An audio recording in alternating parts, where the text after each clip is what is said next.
Chapter 7.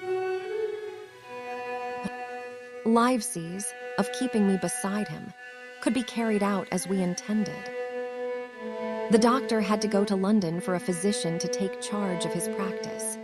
The squire was hard at work at Bristol, and I lived on at the Hall under the char air of old Reed Ruth, the gamekeeper, almost a prisoner, but fui of sea dreams and the most charming anticipations of strange islands and adventures. I brooded by the hour together over the map, all the details of which I well remembered. Sitting by the fire in the housekeeper's room, I approached that island in my fancy from every possible direction. I explored every acre of its surface. I climbed 1,000 times to that tall hill they call the Spyglass, and from the top enjoyed the most wonderful and changing prospects. Sometimes the isle was thick with savages, with whom we fought, sometimes full of dangerous animals that hunted us. But in all my fancies, nothing occurred to me so strange and tragic as our actual adventures. So the weeks passed on, till one fine day there came a letter addressed to Dr. Livesey with this addition, to be opened, in the case of his absence, by Tom Redruth or young 653. Treasure Island Hawkins. Obeying this order we found, or rather, I found for the gamekeeper was a poor hand at reading anything but print, the following important news. Old Anchor Inn, Bristol, March 1, 17. Dear Livescy, as I do not know whether you are at the Hall or still in London, I send this in double to both places. The ship is bought and fitted. She lies at anchor, ready for sea. You never imagined a sweeter schooner. A child might sail her, 200 tons. Name, Hispaniola. I got her through my old friend, Blandly, who has proved himself throughout the most surprising trump. The admirable fellow literally slaved in my interest, and so, I may say, did everyone in Bristol. As soon as they got wind of the port, we sailed for treasure, I mean. Reed Ruth, said I, interrupting the letter, Doctor. Livesey will not like that. The squire has been talking, after all.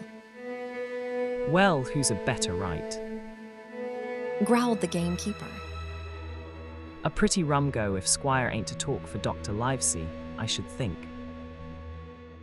At that I gave up all attempt at commentary and read straight on. Blandly himself found the Hispaniola, and by the most admirable management got her for the merest trifle. There is a class of men in Bristol monstrously prejudiced against Blandly. They go the length of declaring that this honest creature would do anything for money, that the Hispaniola belonged to him, and that he sold to me absurdly high. The most transparent calumnies. None of them dare, however, to deny the merits of the ship. So far there was not a hitch. The workpeople, to be sure, riggers and whatnot were most annoyingly slow, but time cured that. It was the crew that troubled me. I go to Bristol, I wished a round score of men. In case of natives, buccaneers, or the odious French, and I had the worry of the deuce itself to find so much as half a dozen, till the most remarkable stroke of fortune brought me the very man that I required. I was standing on the dock, when, by the merest accident, I fell in talk with him.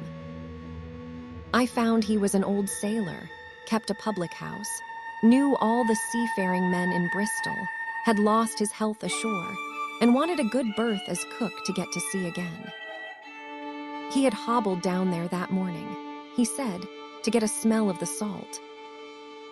I was monstrously touched, so would you have been, and out of pure pity, I engaged him on the spot to be ship's cook. Long John Silver he is called, and has lost a leg, but that I regarded as a recommendation, since he lost it in his country's service under the immortal Hawk. He has no pension, Livesey. Imagine the abominable age we live in. Well, sir, I thought I had only found a cook, but it was a crew I had discovered.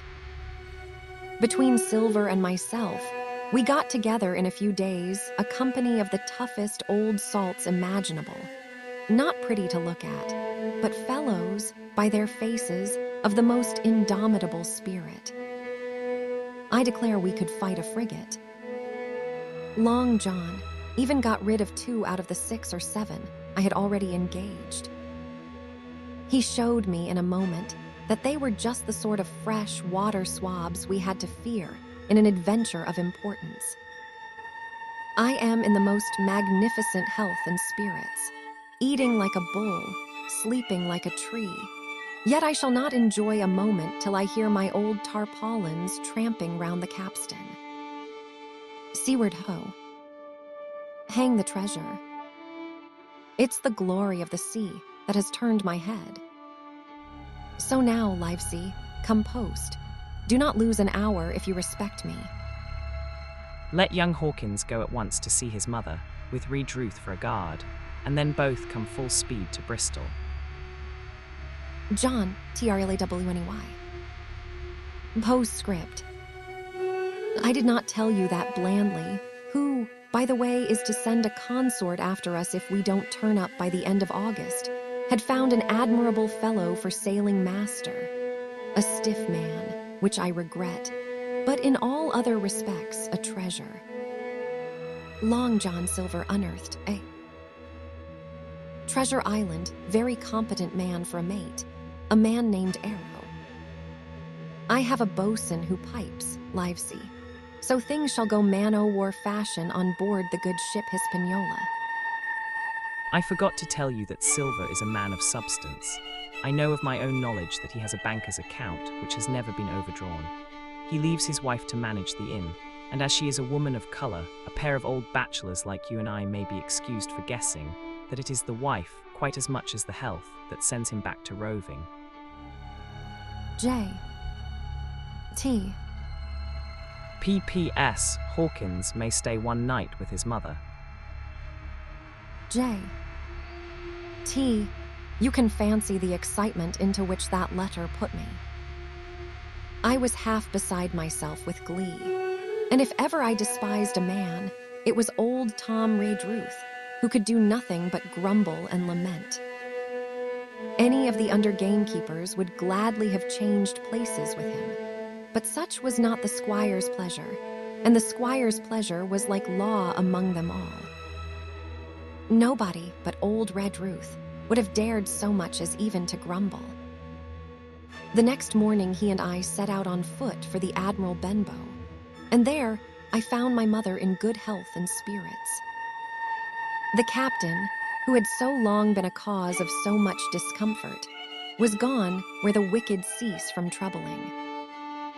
The squire had had everything repaired, and the public rooms and the sign repainted, and had added some furniture, above all a beautiful armchair for mother in the bar. He had found her a boy as an apprentice also, so that she should not want help while I was gone. It was on seeing that boy that I understood, for the first time, my situation. I had thought up to that moment of the B-56. I go to Bristol adventures before me, not at all of the home that I was leaving, and now, at sight of this clumsy stranger who was to stay here in my place beside my mother, I had my first attack of tears. I am afraid I led that boy a dog's life, for as he was new to the work, I had 100 opportunities of setting him right and putting him down, and I was not slow to profit by them.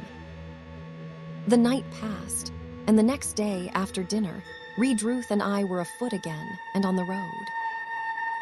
I said goodbye to mother and the cove where I had lived since I was born, and the dear old Admiral Benbow, since he was repainted, no longer quite so dear.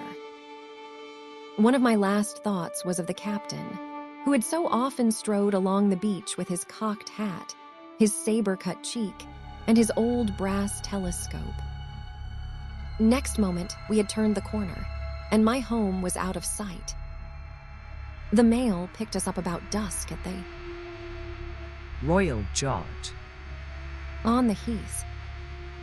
I was wedged in between Reed Ruth and a stout old gentleman, and in spite of the swift motion and the cold night air, I must have dozed a great deal from the very first, and then slept like a log up hill and down dale through stage after stage. For when I was awakened at last, it was by a punch in the ribs, and I opened my eyes to find that we were standing still before a large building in a city street, and that the day had already broken a long time. Where are we? I asked. Bristol, said Tom. Get down, mister. Trelawney had taken up his residence at an inn far down the docks to superintend the work upon the schooner. Treasure Island thither we had now to walk, and our way, to my great delight, lay along the quays and beside the great multitude of ships of all sizes and rigs and nations. In one, sailors were singing at their work. In another, there were men aloft, high over my head, hanging to threads that seemed no thicker than a spider's. Though I had lived by the shore all my life, I seemed never to have been near the sea till then. The smell of tar and salt was something new. I saw the most wonderful figureheads that had all been far over the ocean. I saw, besides, many old sailors with rings in their ears and whiskers curled in ringlets and tarry pigtails, and their swaggering, clumsy sea walk. And if I had seen as many kings or archbishops, I could not have been more delighted. And I was going to see myself, to see in a schooner with a piping boatswain and pigtailed singing seamen, to see, bound for an unknown island, and to seek for buried treasures. While I was still in this delightful dream, we came suddenly in front of a large inn and met Squire Trelawney, all dressed out like a sea officer in stout blue cloth, coming oof, of the door with a smile on his face and a capital imitation of a sailor's walk. Here you are. He cried. And the doctor came last night from London. Bravo. The ship's company complete. Oh, sir. Cried I. When do we sail? Sail. Says he. We sail tomorrow. 1 unit. Oifl HT/E to Mother and if our cove.